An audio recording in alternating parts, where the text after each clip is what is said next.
सुनने से विश्वास पैदा होता है। हालेलुया। पिछले संडे कितने लोगों ने प्रचार सुना था? पूरी चर्च थी पिछले संडे। आज कौन सी मीटिंग है? आज वो मीटिंग है जब हम सब लोग अपने बड़े बीज को बो के आज जाएंगे यहां से। मैंने लास्ट संडे आपको अनाउंसमेंट की थी। मेरी कोशिश रही तो सबके हाथों के ऊपर हाथ रख के हम प्रार्थना करेंगे। अगर आप पर्स लेके आए हो, मैंने बोला था कि लेके आना, तो आपके पर्स के ऊपर, आपके काम के ऊपर हम प्रार्थना करेंगे। हालेलुया। पिछले संडे मैंने आपको बताया क्यों वो दोनों हस्बैंड वाइफ मारे गए पतरस के सामने। इसलिए नहीं कि उन्होंने बीज नहीं बोया, वो इसलिए मारे गए कि जितना बीज बोने की उनकी हैसियत थी उतना वो बोने के लिए आए नहीं थे, आधा छुपा के आए थे घर पे, इसलिए वो दोनों मारे गए। उन्होंने झूठ बोला। पतरस कहता है, आवाज खोल इसकी, पतरस कहता है कि तुमने मुझसे झूठ नहीं बोला। तुमने किससे झूठ बोला? तुमने पवित्र आत्मा से झूठ बोला। ये बात बोल के पतरस ने साबित कर दिया कि जब तुम एक पास्टर से झूठ बोलते हो तो तुम पास्टर से झूठ नहीं बोल रहे हो, उस आत्मा से बोल रहे हो जो यहोवा का उसके अंदर रहता है। और पतरस को पैसे से प्यार नहीं था, वो गुस्सा इसलिए हो गया कि तुम लोग झूठ बोल रहे हो। तुमने जमीन 12 लाख की बेची पर तुम बता रहे हो कि 7 लाख में बेची।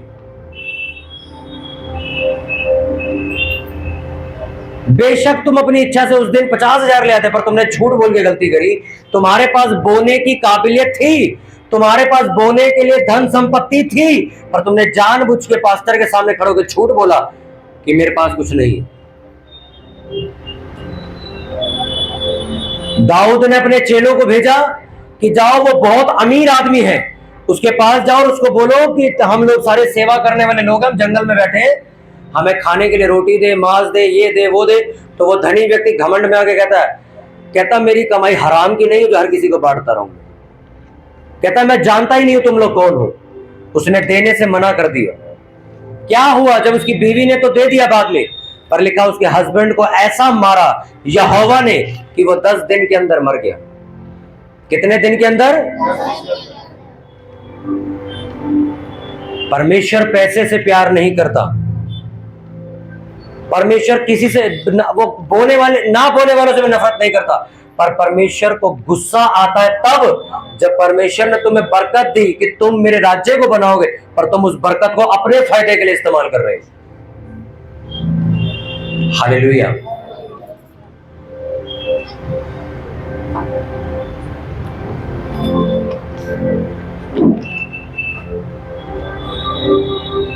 पुराने नियम में कहानी लिखी हुई कैन और हाबिल की। आदम और हवा के सबसे पहले दोनों बेटे थे। कितनों को मालूम है? बाइबल में लिखा जब हाबिल ने भेंट चढ़ाई तो हाबिल की भेंट स्वीकार कर ली गई। जब कैन भेंट लेके गया तो कैन की जो भेंट थी वो स्वीकार नहीं की गई। दोनों भाई अपना दान लेके गए, दोनों भाई अपना बीज परमेश्वर के आगे चढ़ाने के लिए जैसे ही गए तो एक भाई की तो परमेश्वर ने स्वीकार कर ली, दूसरे भाई की नहीं करी। ऐसा क्यों? मैं आपको समझाता हूं ऐसा क्यों।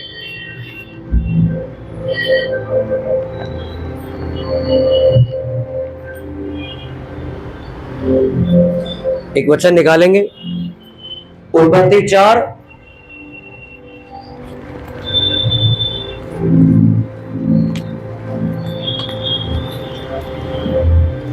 उत्पत्ति 4 उसका 1 से मैं पढ़ूंगा, आप सब लोग ध्यान से सुनना। पुराना नियम सबसे पहली किताब है, बड़ी बाइबल में सबसे पहली किताब है। उत्पत्ति 4 उसके 1 में लिखा जब आदम अपनी पत्नी हवा के पास गया तब उसने गर्भवती होकर कैन को जन्म दिया और कहा मैंने यहोवा की सहायता से एक पुरुष पाया है। फिर उसने उसके भाई हाबिल को भी जन्म दिया। हाबिल भेड़ बकरियों का चरवाहा बन गया, परंतु कैन भूमि पर खेती करने वाला किसान बना।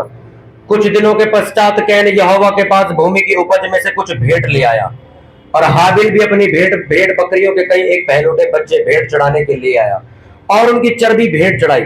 तब यहोवा ने हाबिल और उसकी भेंट को तो ग्रहण किया, परंतु कैन और उसकी भेंट को उसने ग्रहण नहीं किया। तब कैन अति क्रोधित हुआ और उसके मुंह पर उदासी छा गई। तब यहोवा ने कैन से कहा तू क्यों क्रोधित हुआ और तेरे मुंह पर उदासी क्यों छा गई है? यदि तू भला करे तो क्या तेरी भेंट ग्रहण ना की जाएगी? और यदि तू भला ना करे तो पाप द्वार पर छिपा रहता है, और उसकी लालसा तेरी ओर होकर तुझे उस पर प्रभुता करनी है। सब बोलो आमीन। हालेलुया। अपने पड़ोसी को बोलो ध्यान से सुन, सुनने से विश्वास पैदा होता है।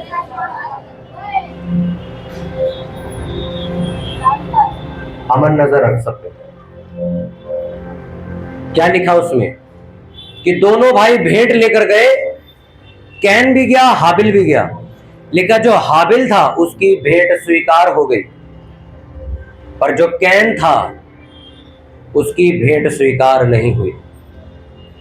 इसका मतलब आपको बताऊं, अब आप ध्यान से सुनना इस मेरी बात को, सब लोग मेरी ओर देख के। कुछ दिनों के पश्चात कैन यहोवा के पास भूमि की उपज में से कुछ भेंट ले गया। बोलो कुछ भेंट ले गया। और हाबिल भी अपनी भेड़ बकरियों के कई एक पहलौठे बच्चे भेंट चढ़ाने के लिए ले आया और उनकी चर्बी भेंट चढ़ाई। तब यहोवा ने उसकी और उसकी भेंट को ग्रहण किया। बोलो हाबिल बकरियों के कई एक पहलौठों का मांस सबसे उत्तम लेके गया। हालेलुया। अपनी बाइबल आप बंद कर दो। आज भी लोगों को समझ नहीं आता कि कैन की भेंट स्वीकार क्यों नहीं हुई थी, हाबिल की भेंट स्वीकार क्यों हुई। क्या लिखा उसमें? आज इससे पहले कि आप बड़ा बीज यहां पर बो, मैं उससे पहले आपको एक शब्द समझाना चाहता हूं। क्या लिखा उसमें? हाबिल जब भेंट लेके गया तो लिखा पहलौठे जानवर को मार के सबसे बढ़िया सबसे उत्तम मांस निकाल के लेके गया। जब कैन भेंट लेके गया तो लिखा अपने फलों में से कुछ ले गया। समझ आया आपको कि नहीं आया? मैं फिर पढ़ता हूं। उसमें लिखा अपने यहोवा के पास भूमि की उपज में से कुछ ले गया। अपने पड़ोसी बाहर वालों को बोलो ध्यान से सुनो। क्या लेके गया? कहता अपनी भूमि की उपज में से कुछ ले गया। बोलो कुछ ले गया। और जब हाबिल के बारे में लिखा गया तो लिखा हाबिल अपनी भेड़ बकरियों के पहलौठा यानी कि भेड़ बकरियों का सबसे बड़ा बच्चा, पहला बच्चा, उसको मार के बलि करके लेके गया। उस टाइम पे बलियां चढ़ती थी, आज नहीं चढ़ती। क्यों परमेश्वर ने उसके दूसरे भाई की जो भेंट थी कैंसिल कर दी? क्योंकि क्या लिखा? जो कैन था अपनी उपज में से कुछ लेके गया, यानी कि बचा कुचा इकट्ठा करके लेके गया। वो पहली उपज लेके नहीं गया था। नीति वचन 3 के अंदर उसमें लिखा हुआ कि तू यहोवा के सामने अपनी उपज यानी कि अपनी कमाई की पहली उपज लेके जाना। क्या लेके जाना? पहली उपज।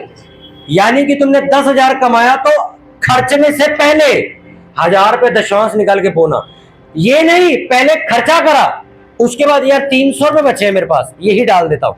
कैन ये वाली ऑफरिंग लेके गया था, अपनी उपज में से कुछ लेके गया था। भाई खिड़की के पास किसी वॉलंटियर को बैठा। वॉलंटियर चारों कोनों में होने चाहिए, सारे झुंड बना के मत बैठा करो। हालेलुया। अपने पड़ोसी को बोलो ध्यान से सुन, मेरी तरफ देखो सब लोग। कैन क्या लेके गया था? कहता उपज में से कुछ ऐसी दे, चल 2 सेब दे दे, हाँ 2 केले दे दे, यार ये संतरे ये क्या है, बिक नहीं रहे क्या? हाँ भैया खराब है, ये दे दे मेरे को, चर्च ले जाऊंगा मैं। कहता कुछ इकट्ठा करके ले गया, वो कुछ बचा कुचा ले गया उठा के चर्च में। पर लिखा जब उसका दूसरा भाई भेड़ चढ़ाने के लिए गया तो अपनी कमाई की पहली उपज लेके गया, यानी कि अपने भेड़ बच्चों में से जो उसके जानवर उसने पाल रखे थे, सबसे प्यारा, सबसे तंदुरुस्त, सबसे बढ़िया और सबसे बड़ा लड़का काटा उसने भेड़ का और उसको लेके गया। समझ आया कि नहीं आया? क्या बोला नीति वचन में? नीति वचन में यह बात लिखी गई कि तुम अपनी कमाई की पहली उपज लेके यहोवा की प्रतिष्ठा करो। पहली उपज, बची हुई उपज नहीं।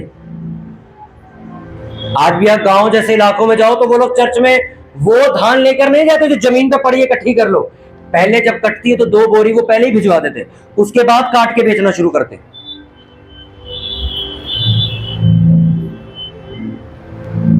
उन दोनों ने भेंट चढ़ाई, पर दोनों की भेंट में से एक बंदे की स्वीकार हुई, वो था उसका दूसरा भाई।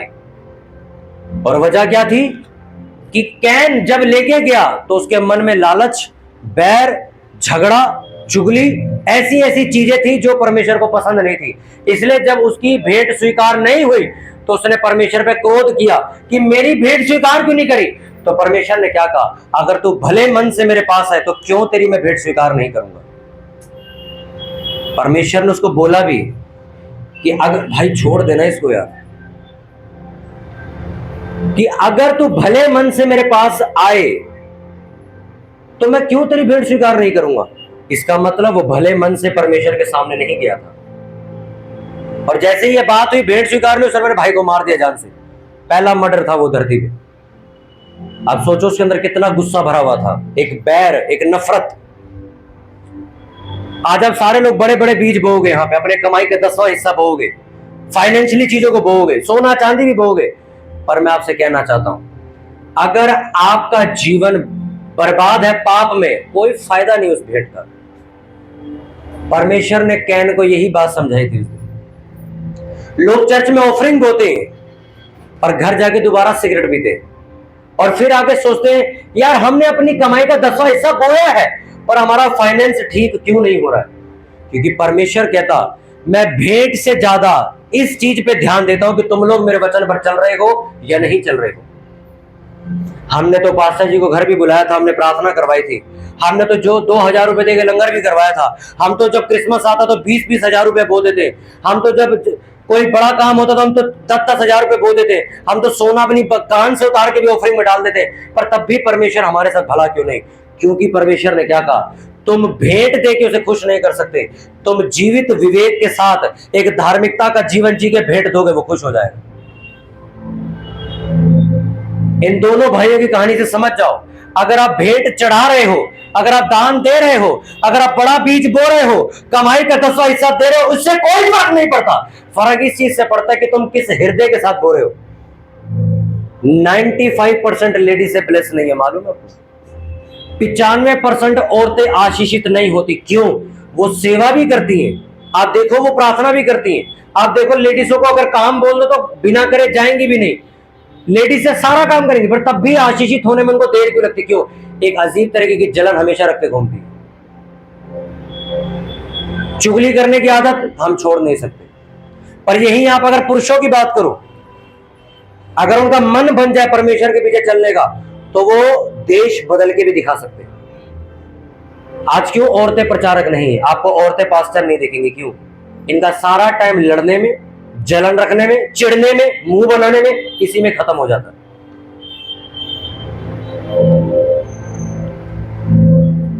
पर बाइबल में जिस परमेश्वर की साथ काम करने वाली लेडीजों की बात है, उनके अंदर ऐसी कोई भी चीज नहीं थी। अब ये मत सोचो सारी औरतें खराब होती है। ऐसी लाखों करोड़ों औरतें हैं जो सेवा कर रही हैं और रूहें बचा रही हैं, जो बाकी औरतों की तरह जीवन नहीं जी रही, जो अपना टाइम प्रार्थना करने में, बाइबल पढ़ने में, उपवास रखने में बिता रही हैं। वही बाकी की औरतें चिढ़ने में, ओछापन करने में, डींग मारने में, इसने महंगा सूट पहना तो मेरे को इससे ज्यादा महंगा पहना, इस चीज में अपना टाइम खराब कर रही हैं। औरतों को आज बोल दो आप कि जिस सेवा करने वाली, आप देखो सेवा करने के लिए तैयार हो जाएंगी। आप औरतों को बोल दो कि चर्च में खर्चा आ रहा, बोना, वो अपनी चावलों के कट्टे में जो पैसा छुपाए निकाल के ले आएंगी, वो भी बो देंगे। आप औरतों को बोल दो कि रात को भी काम कर, दिन में जल्दी, सारा कुछ सही करेंगे, पर तब भी आशीषित होने में औरतों को टाइम लगता है। क्योंकि बाइबल क्या कहती है कि तुम जब तक प्रभु यीशु मसीह के स्वभाव में नहीं आ जाओगे, मैं तुम्हें वो स्वर्गीय बरकत नहीं दे सकता जो तुम पाना चाहते। सेवा कर रहे हैं, अंदर जलन भरी, मैं इसके मुंह नहीं लगूंगी। सेवा कर रहे हैं तो इसलिए कर रहे हैं कि इसको दिखाना है कि मैं तेरे से अच्छी कर सकती हूं। खाना बना रहे हैं, अगर गलती से बोल दिया मिर्च ज्यादा है, आज के बाद मैं बनाऊंगी नहीं लंगरी, आप देखो कितनी जल्दी उन्हें गुस्सा आता है। हमारी मम्मियां कुछ भी बना ले, आप कमी निकालो, आपको देंगी नहीं दोबारा खाने के लिए। बाहर से खा जाके चल, वो गलती नहीं मानेंगे अपनी, और मजबूरी में हमें दे, फिर यही दे। एक बार मेरे अम्मी ने एक नॉनवेज आता है वो कुछ चीज, उसको उबालना नहीं होता, उसको ऐसे वो बना बनाया आता है, उसको सिर्फ बनाना होता है। मेरी मम्मी ने कुकर में डाल के उबाल दिया उसको, सारा खराब कर दिया उसे। अब मैं चिल्ला रहा था उस पर कि मीटिंग का टाइम हो रहा, हमने बनाना था, तुमने सारा, अगली बार से तू खुद बनाएगा। अच्छा, खुद को मालूम पड़ गया था कि इसको गेवा कर दिया पूरा उबाल के, पर अब क्या बोला सामने, अगली बार से तू बनाएगा। इसीलिए परमेश्वर, आज आप देखो लेडी से पास्टर नहीं है, क्यों? क्योंकि पास्टर को परमेश्वर जब सिखाएगा तो उसको सुनने वाला होना चाहिए। अगर उसके सुनने वाले कान नहीं है, परमेश्वर बताएगा कैसे? अब तुम्हारे अंदर आदत पड़ गई है, मेरे से आगे तो कोई है ही नहीं, बेशक तुम गलत हो, मेरे को मत समझाओ।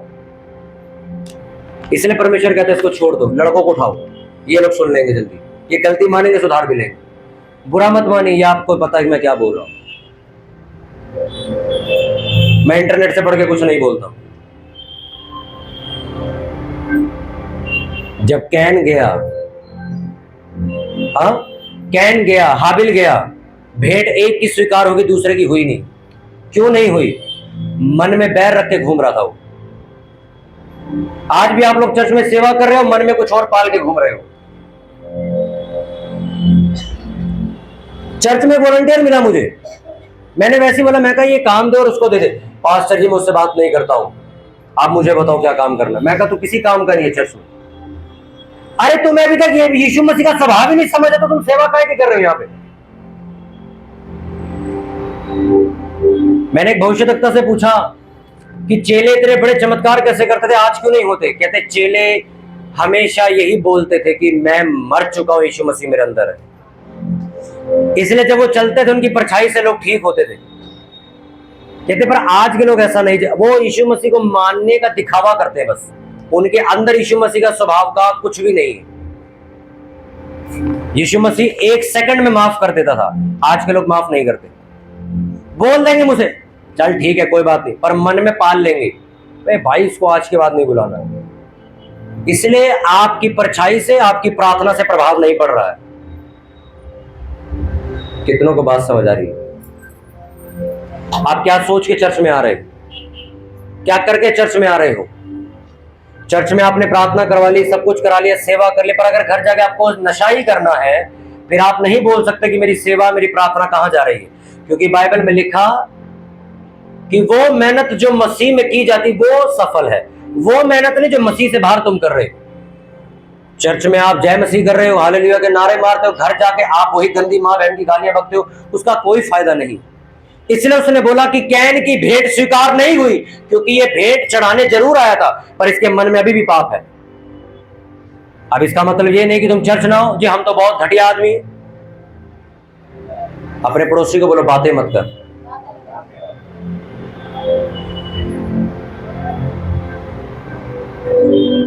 बाइबल में लिखा तुम चर्च आके बोल सकते हो कि प्रभु मुझे सुधार, मुझे वैसा बना जैसा तू बनाना चाहता है मुझे। आप देख लो लेडीजों को, 4 इकट्ठे, हंसी मजाक शुरू, सामर्थ खत्म। मैं आपको हिंट देता हूं, आपके बीच में एक ऐसी लेडीज खड़ी हो जाए और आपकी बातें सुनने के बाद वो प्रार्थना की तरफ आपकी बातें मोड़ जाए, समझ जाना ये काम की लेडीज है मेरी। पर अगर वो लेडीज आपके साथ ही शुरू हो जाए, बोलने किसी काम की नहीं है मेरे, मैं पहचान बता रहा हूं आपको। आप कहीं भी झुंड में बैठे हो, आप किसी के साथ खाना खा रहे हो, अगर वो व्यक्ति आपकी बातों में आके आपके जैसा हो जाएगा तो वो व्यक्ति आपके किसी काम का नहीं। पर अगर वो व्यक्ति आपकी बात काट के आपकी बातें प्रार्थना की ओर लेके जा रहा है, वचन की तरफ लेके जा रहा है, भाई हमें हर संडे चर्च आना है, हर सेवा, इन सब बातों में आपको लेके जा रहा है, उसका साथ कभी मत छोड़ना। जो व्यक्ति आपके साथ बैठा आपकी गलती पे आपको चपेट मार रहा कान पे, उस व्यक्ति को कभी मत छोड़ना। भेंट स्वीकार नहीं हुई, क्यों नहीं हुई? क्योंकि जैसी ऑफरिंग में डाल रहे थे मन में बैर है। यीशु मसीह ने साफ तौर पे कहा, कुर्सी दे मेरी, यीशु मसीह ने क्या कहा? परमेश्वर डींग मारने वालों से क्या करता है? नफरत करता है। मेरी तरफ देखो सब लोग, किससे? डींग। डींग मारना क्या होता है? पल्ले कुछ नहीं है और डींग मारा। अरे हवाई जहाज, अबे क्या बात कर दी तूने। डींग मारने वाले लोग सिर्फ दूसरे को दिखाने के लिए कि मेरे पास क्या है। परमेश्वर कभी ऐसे लोगों की भेंट स्वीकार नहीं करता, कभी भी नहीं। एक बंदा रोज अपने पड़ोसी को चिढ़ाने के लिए रोज ये करे, अरे वो मटन रखा था, कितनी सीटी हो गई? 5 हो जाए तो बंद कर दियो। अब पड़ोसी सुन रहा, अच्छा मटन बन रहा है घर में। अगले दिन फिर देखा पड़ोसी खड़ा, और वो मटन रखा था, कितनी सीटी होगी? 3 हुई है, 4 पे तो बंद कर दियो। और फिर मटन बन रहा है यार।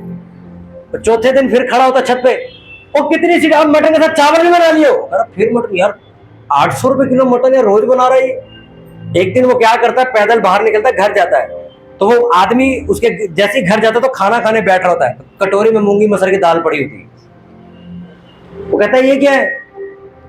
कहता मसूर की दाल है। कहता यार तू तो रोज कहता था मटन बना है, सीटी बज रही है, चावल रख लियो, ये रख लियो।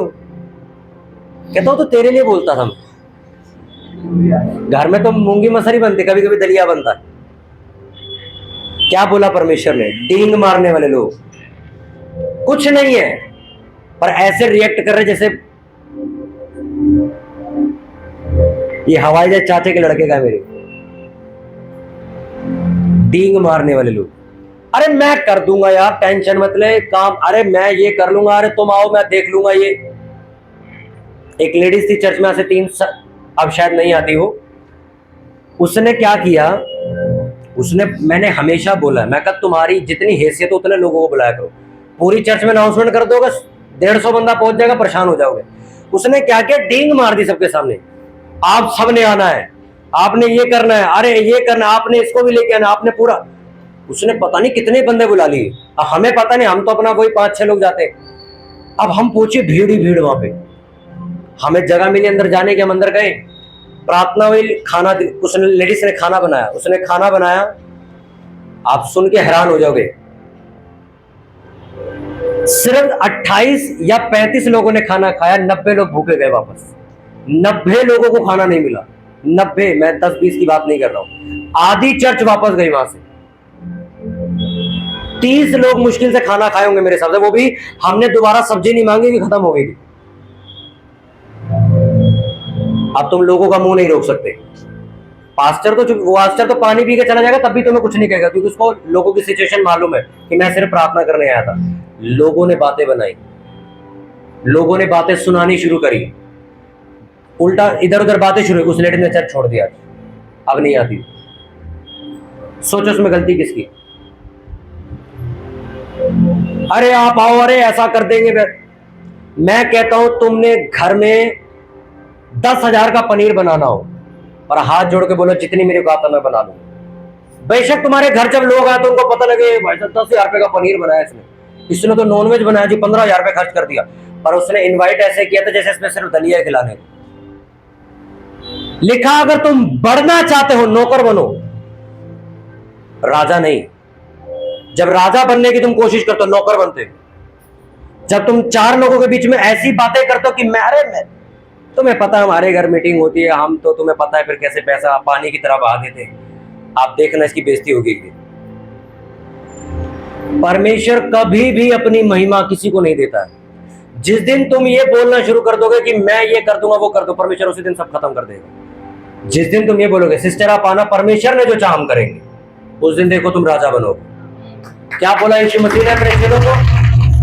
कहते अगर तुम ऊंचा होना चाहते हो नौकर बनो, नौकर बनो। अरे मैं लीडर हूं, मैं लाऊंगा क्या गिलास धो के तेरे लिए? मैं पास्टर जी ने मेरे को लीडर बना रखा है। मैं कहता हूं जो लीडर है वही बर्तन धो जाएगा अगर वो बढ़ना चाहता है। कैन के अंदर इसी चीज का तो बैर था, इसीलिए उसकी भेंट स्वीकार नहीं हुई थी, इसीलिए उसकी भेंट स्वीकार नहीं हुई। तुम्हारे होते हुए ये बच्चा अंदर कैसे आया हुआ? अपने पड़ोसी को बोलो ध्यान से सुन। मैं तुम्हें सीधी सी बात समझा रहा हूं, जितने वॉलंटियर है, मेरी शादी होगी, मेरे बच्चे भी बाहर बैठेंगे, वो भी यहां नहीं बैठेंगे। सबके लिए नियम एक है, मेरा परिवार हो चाहे तुम्हारा हो।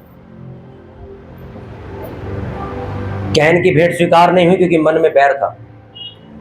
आज आप लोग जितनी प्रार्थना कर रहे हो, जितनी मेहनत कर रहे हो, वो बेकार हो जाएगी अगर आपके मन में कुछ और ही चल रहा है तो। इसलिए आपने बहुत सारे क्रिश्चियंस लोगों को देखा, मेरे से मिलते, मैं हैरान नहीं होता, पास्टर जी हम 6 घंटे प्रेयर करते हैं रोज, पर जब कंडीशन सुनता हूं तो इतनी बुरी हुई पड़ी है कि अन्य जाति भी इससे आगे होंगे। वजह क्या है? जब धीरे धीरे मैं कहता हूं आता रहा तेरे को, जब धीरे धीरे मैं जानना शुरू करता हूं तब पता चलता है कैसा सा है। प्रार्थना बहुत करता है, चिढ़ता है लोगों से, चिढ़ता है लोगों से कि मेरे आगे तू नहीं जीत सकता। एक जलन है अजीब तरीके की। एक लड़के को चर्च से हमने धक्का मार के निकाला था, नाइट प्रेयर की बात थी, अभी 3 महीने पहले की बात है, सिर्फ 6 महीने हो गए, शायद 6 महीने हो गए इस बात को। या मैं यहीं बैठा हुआ था, मैं, अमन, पुनीत सब बैठे हुए थे, वो भी बैठा हुआ था। मैंने वचन से उसको समझा भी दिया, पर उसको बर्दाश्त नहीं हो रहा था कि मैं हार कैसे गया। और वो लड़कों कह रहा तू मेरे से लड़ेगा, तू मेरे पे हाथ। मैंने कहा, मैंने रात को कोहरा था, उस टाइम ठंड थी, धुंध थी, मैंने रात को 12 बजे बोला, यहां से पता नहीं कितनी दूर से आया था वो, मैंने कहा अभी बाहर निकल यहां से। मैंने कहा ये चर्च आपस में प्यार करके यहां तक आई है, तेरे जैसे कलेश करने वाले लोग नहीं चाहिए मुझे। तू तो आपस में फूट डलवा देगा इनके, क्योंकि वो सारे वॉलंटियरों से इसलिए लड़ रहा था कि तुम मेरी क्यों नहीं सुन रहे हो। जब भी आप चर्च में राजा बनने की कोशिश करते हो आप फिनिश हो जाते हो। जब तक तुम चर्च में एक नौकर की तरह काम करते हो तुम ऊपर ऊपर ऊपर ही जाते रहोगे। ये एक कलीसिया के व्यक्ति के लिए, एक पास्टर के लिए भी शिक्षा थी। क्या यीशु मसीह के चेले वही थे जो पास्टर बने? जब एक पास्टर ये सोचने लग जाता है मेरे से बड़ा कोई नहीं है, ये खत्म हो जाएगी चर्च। पास्टर का दर्जा क्या है? परमेश्वर का दास। दास का मतलब नौकर। दास का मतलब क्या होता है? नौकर, सर्वेंट है ये परमेश्वर की नौकरी करता है। यहां पे आप जब बोलते हो मैं विश्वासी हूं, मैं तो सेवक। सेवक का मतलब क्या? राजा। सेवक का मतलब नौकर। अब चाहे तुम लीडर हो, चाहे पास्टर हो, चाहे कुछ भी हो, अब जब सबको परमेश्वर ने ये दर्जा दिया तो साथ में ये भी बोला कि हाँ तुम्हारे बीच में तुम्हारे कुछ अधिकारी, कुछ प्रधान ठहराए गए हैं तुमसे ऊंचे, जिनकी तुम्हें इज्जत करनी। आप आज भेंट बोगे, बीज बोगे, पहले सोच लेना मेरे मन में क्या है, पहले माफी मांग लेना, पश्चाताप कर लेना, उसके बाद बोना, नहीं तो बोया हुआ व्यर्थ हो जाएगा। किसान देगा ना, बोने से पहले मिट्टी चेक करता हो। खराब अगर जमीन पर उसने बीज बो दिया, 6 महीने बेकार, चावल उगे नहीं, पैसा भी खराब। उसी तरह बोने से पहले आप देखो मैं बो कह रहा हूं, किस चर्च में बो रहा हूं, किस हृदय से बो रहा हूं। मैंने चर्च का नाम इसलिए कि कुछ चर्च ऐसी भी हैं जिसमें पैसे की चोरी की जा रही है, चर्च को लूटा जा रहा है, पैसा अपने ऐशो आराम को पूरा करने के लिए खर्च किया जा रहा है लोगों का। इसलिए आपको सब कुछ चेक करना पड़ता है कि मैं अपना दशवांश कहां बो रहा हूं, मैं अपना बीज किस कलीसिया में बो रहा हूं। क्या ये चर्च बढ़ती चर्च है? क्या इस चर्च में गवाहियां आ रही हैं? क्या इस चर्च में लोग ठीक हो रहे? इसका मतलब परमेश्वर यहां है, मुझे यहां बोना चाहिए। जीवित कलीसिया क्या है, मुर्दा कलीसिया क्या है? जीवित और मुर्दे में फर्क आपको बताता हूं। साइड कर दे इसको शिवा। एक अगर आप बस्ती में जाओ तो आप कैसे बोलते हो ये इलाका या लोग रहते हैं? क्यों रहते हैं? आप ऐसा क्यों बोलते हो? क्योंकि वहां जिंदा लोग रहते हैं। और जब आप कब्रिस्तान के पास से निकलते हो आप क्या कहते हैं? यहाँ क्या काम है, यहाँ तो कब्रिस्तान है। आपने ऐसा क्यों बोला कि यहाँ कोई काम नहीं मुझे? क्योंकि आपको मालूम है सारे सो रहे हैं, यहाँ कोई बात नहीं करता, यहाँ कोई जिंदा आदमी नहीं है, यहाँ कोई दुकान नहीं चल रही है, क्योंकि वहां सारे क्या है? क्या है यहाँ पे? मुर्दा लोग है सर। उसी तरह जीवित कलीसिया, मुर्दा कलीसिया क्या है? वो कलीसिया जहां काम हो रहा है। आप जा रहे हो, अपनी आंखों से चमत्कार देख रहे हो, आप जा रहे हो वहां गवाहियां सुन रहे हो, आप जा रहे हो सुनो अच्छा ऐसा होगा, अच्छा ये भी हो रहा, अच्छा वो भी हो। क्या है? यहाँ पे जिंदा काम हो रहा है। एक चर्च में आप जाते हो, 2 साल हो गए, कोई गवाही नहीं वहां पे, कोई हीलिंग नहीं हुई वहां पे, कोई भविष्यवाणी नहीं हो रही वहां पे, कोई बंदा नशे में है, नशे में आज तक बैठा हुआ, कुछ नहीं छोड़ पा रहा। क्या है वो? मरे हुए लोग वहां पे, कुछ काम नहीं हो रहा वहां पे। यही फर्क है 2 कलीसियाओं के अंदर। लोग चर्चा चेंज कर लेते, पता किस वजह से? मेरे घर के दूर है, ये मेरे घर के पास है। आपने कभी इलाका डिसाइड किया है? अरे वो इलाका तो बड़ा दूर है, मेरे नजदीक कब्रिस्तान है, यहीं घर बना लेता हूँ।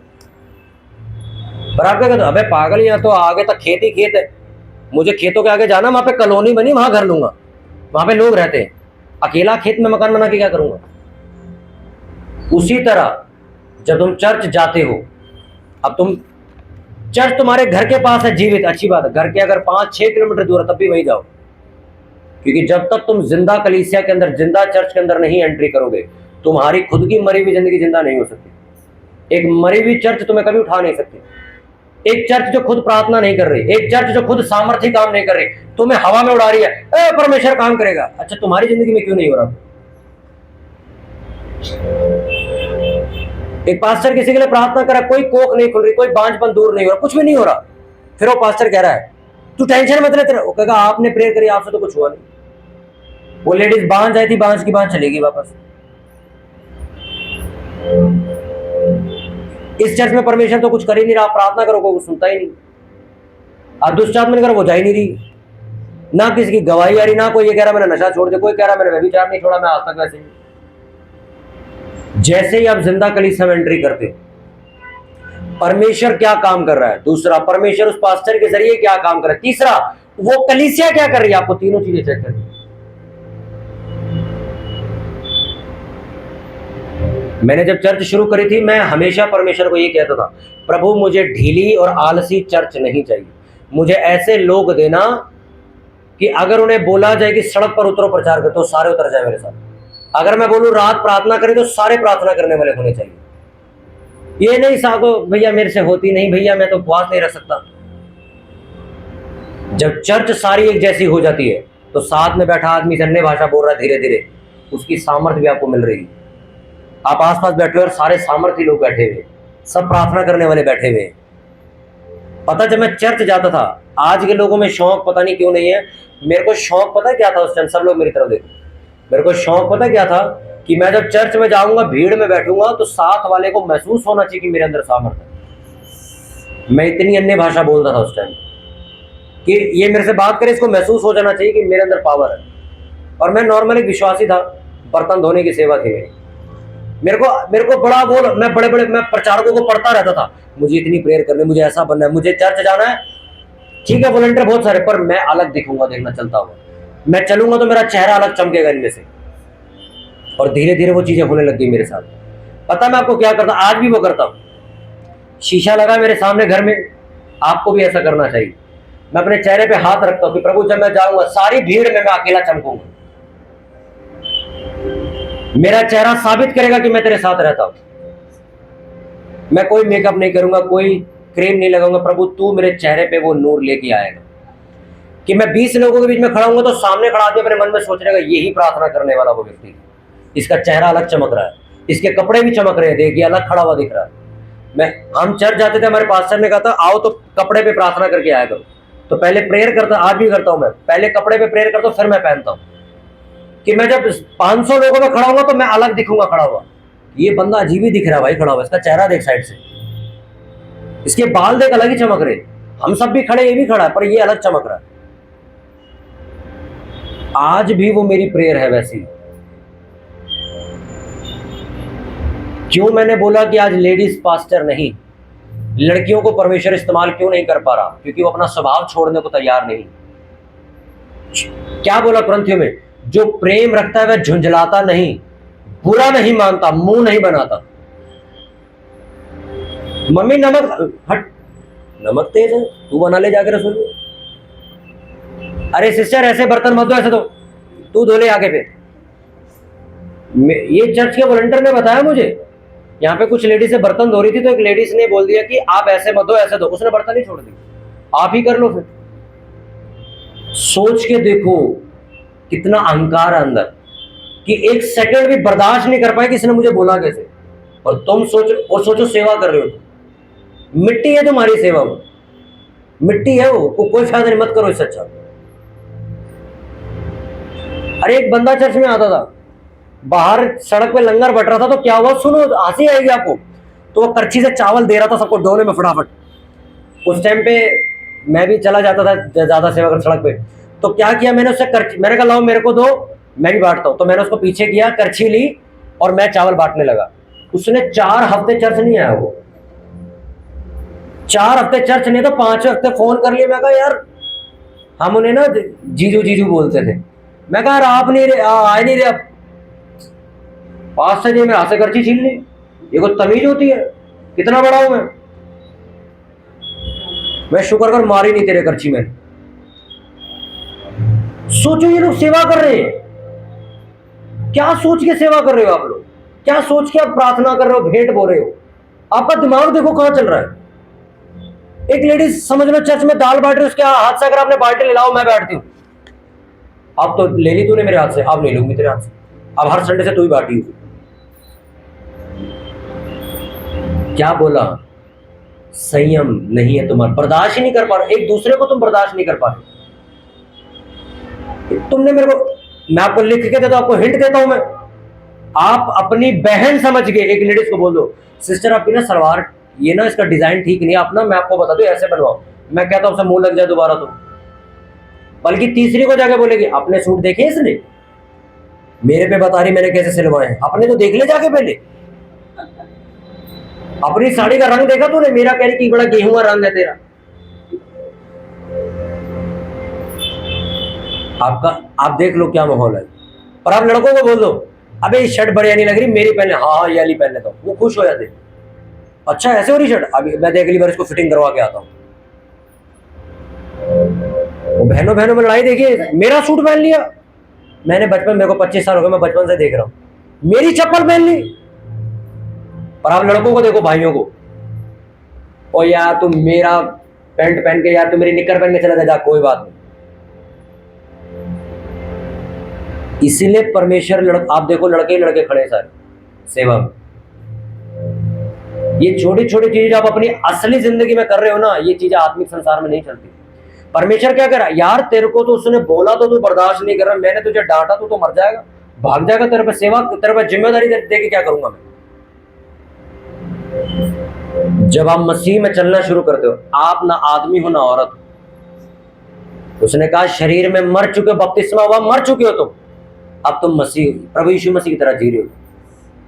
ना मुझे बुरा लगता है, ना मुझे तुम 4 पैसे देके खुश कर सकते हो, ना मेरी तारीफ करके मुझे चने के झाड़ पे चढ़ा सकते हो, ना कुछ गलत शब्द बोल के तुम मुझसे बैठ, मैं मरा हुआ भाई, तुम कुछ भी करो, मैं वही कर रहा हूं सीधा सीधा जो मुझे करना है। एक आत्मिक इंसान को आप ये सोचो इसको मिठाई का डब्बा देके अपनी तरफ कर लूंगा, आइए आप गलत सोच रहे हो। आप एक शारीरिक पास्टर को अपनी तरफ कर सकते हो कुछ गिफ्ट देके, पर अगर एक आत्मिक पास्टर आपके सामने बैठा है, आप उसे 1 लाख रुपए की गड्डी दो, वो उठा के चर्च की ऑफरिंग में डालेगा और आपको कहेगा जय मसीह, आपको भी फर्क ही नहीं पड़ा यार। पर अगर आप एक शारीरिक आदमी के सामने बैठो जो पैसा, लोग शक्लें देख के खुश हो जाता है, खाना खा के खुश हो जाता है किसके घर, आप उससे कुछ भी करवा सकते हो। और परमेश्वर उन लोगों को ज्यादा इस्तेमाल नहीं करता, क्योंकि परमेश्वर को मालूम है कि कल रिश्वत लेके मुझे भी बेच देगा, जैसे यहूदा इस्करियोती ने कर दिया था। चांदी के सिक्के लिए कहता हाँ पकड़वा दूंगा यीशु मसीह को। आपको वो मसीह नहीं बनना जो कैन बन गया था। बैर रख के आप लोग प्रार्थना कर रहे हो, अपने मन में आपने जलन पाली हुई, नफरत पाल के आप लोग सेवा कर रहे हो। मुझे इसने कैसे बोल दिया, तूने क्यों बोला मेरे को? मैं आपको कहता हूं ये छोटा लड़का भी अगर आपको बोल दे तो गलत कर, झाड़ू ऐसा नहीं मारते, तो आपको सुन के काम सीधा करना चाहिए। क्या पता आपसे ज्यादा इसको मालूम है, इसको मैंने सिखा रखा हो, और आप घमंड में तू सिखाएगा मुझे, ले तू ही मारा, वो तो मार ही देगा। पर सोचो तुम एक बच्चे की बात सुनने भी आपके लायक नहीं कि तुम बर्दाश्त कर लो उसकी बात, और तुम ये चाहते हो कि परमेश्वर मुझे ऊंचे स्तर पर ले जाए। मैं जानबूझ के कई बार किसी को डांटता हूं, सरेआम बेइज्जती करता हूं, मालूम, जानबूझ के। 4 लोग खड़े इसकी बेइज्जती कर, आपको और लोग अरे पास ने इसकी बेइज्जती कर दी। पता मैं क्यों करता हूं? देखता हूं अगले संडे आता है कि नहीं, क्योंकि जब भी मुझे कोई बड़ा काम किसी को देना मैं ऐसे ही चेक करता हूं, इसको जलील कर, क्योंकि अगर ये नकली है ना, इसको मैं जलील करूंगा, इसकी परत गिरेगी और असली रूप दिखाएगा अपना, और औकात पे आ जाएगा अपनी। आज के बाद मैं चर्च आ जाऊं, मेरे मुंह पे थूक देना, ये कर देना, पास्टर जी को तमीज नहीं है, घमंड, मैं बस इसलिए नहीं देना चाहता था। तभी मैंने चेक कर लिया तेरे को, कहावत है जंगल में घुसने से पहले ताली मार के चेक करो आप कौन कौन सा जानवर बैठा अंदर। चर्च में किसी को सेवा देने से पहले मैं जानबूझ के उसको बोलता हूँ कपड़े साफ सुथरे पहने, इसको मिट्टी उठाने का काम दे, इसके कपड़े की ऐसी मार सारी, ये ज्यादा तैयार हो गया, इसी को बोल कट्टा उठाना। अब देखते हैं उठाएगा कि नहीं उठाएगा। अगर वैसे घिन करे, यार मैं नहीं करूंगा, बस छोड़ दे इसको, मत दियो से। अगर उसने अपने कोट पैंट के ऊपर भी कट्टा उठा लिया, समझ जाओ ये व्यक्ति बहुत आगे जाने वाला। आपको आत्मिक संसार बड़ा बड़ा लंबा, आपको समझ नहीं आएगा काम कैसे होता है चर्च में। जानबूझ के गुस्सा किया जाता है किसी व्यक्ति को परखने के लिए, जानबूझ के हम किसी को भेद बता दें किसी के, ताकि हम देखें चुगली करता है नहीं करता। इस चर्च में एक लड़के को मैंने सेवा देनी थी चेक करने के लिए कि इसको मैंने बड़ी सेवा देनी है, वो भी कौन सी पता है, हिसाब कर रखना है चर्च का, क्या खर्चा हो रहा है, कितने पैसे आए, कितने पैसे खर्च हुए। मैं कहा इतनी बड़ी सेवा देने से पहले मैं चेक करूंगा इसको। मैंने जानबूझ के उसके साथी की बुराई करी उसके सामने, और मैंने 4 दिन के लिए छोड़ दिया प्रदीप। और हम मैं कहा मैंने जानबूझ के, अब देखते हैं क्या करता है। अगर इसने जाके वहां बता दी तो फिर लायक नहीं। और सोचो अगली सुबह उसने बता भी दी उसको, फिर हमने दूसरे के लिए ऐसे ही चेक किया, उसने नहीं बकी आज तक। बेशक मैंने झूठ कहानी बोली थी उसको, वो आज तक उसी हिसाब को कर रहा हो घर पे, चुगलखोर नहीं निकला वो। क्योंकि मुझे वही व्यक्ति चाहिए था कि चर्च में खर्चा रहा, वो जाके बाहर लीक कर रहा बात। मैं जानबूझ के कई बार किसी की बुराई किसी के सामने करता हूं कि ये चुगली करेगा कि नहीं करेगा। एक बार नाइट प्रे में मैंने किया था ये, मैंने जानबूझ के कुछ ऐसी बातें छेड़ी, देखता हूं क्या था। अगले दिन सबको पता लग गई थी। उन सब लोगों से आज के बाद मैंने कोई विजन शेयर करना बंद कर दिया। उस दिन के बाद से मैंने कभी चर्च का कोई काम शेयर नहीं किया उन लोगों के साथ, जिंदगी में कभी शेयर नहीं किया, क्योंकि अगले दिन ही उसकी चुगली करते हो लोग। आपकी यह आदत आपको रोकती है सफल होने से, आपकी ये आदतें आपको रोकती हैं परमेश्वर को बरकत आपको वो दे। इसलिए अगर आज आप तैयार हो फाइनेंशियली चीजों को बोने के लिए, सबसे पहले आज आप माफी मांगोगे, पश्चाताप करोगे और बोलोगे प्रभु मुझे मसीही का स्वभाव दे, तो मैं सेवकाई में उतरूंगा। उठाओ अपने हाथों को सब जन, थैंक यू लॉर्ड जीसस। सब जन अपने हाथों को उठाएंगे। धन्यवाद पवित्र पवित्र सेनाओं के यहोवा परमेश्वर। प्रभु तो मेरी प्रार्थना को सुनता प्रभु, जितना वचन आज यहाँ बोया गया मेरे खुदावन, मेरे प्रभु ये वचन आज मेरी जिंदगी में खुदावन प्रभु 1000 गुना फल लेके आए। प्रभु मुझे वैसा बनाए जैसा आप है। प्रभु आज मैं प्रार्थना करता हूँ ये वचन मेरी जिंदगी में 1000 गुना फल लेके आए। सब जन अपने होठों को खोलो, अपनी आंखें बंद करो, प्रार्थना करो कि प्रभु आज जो मैंने वचन सुना ये वचन मेरी जिंदगी में 1000 गुना फल लेके आए। सभी लोग अपने हाथों को स्वर्ग की ओर उठाएं और परमेश्वर से प्रार्थना करें। ये परमेश्वर हम प्रार्थना करते हैं, आपका धन्यवाद करते हैं।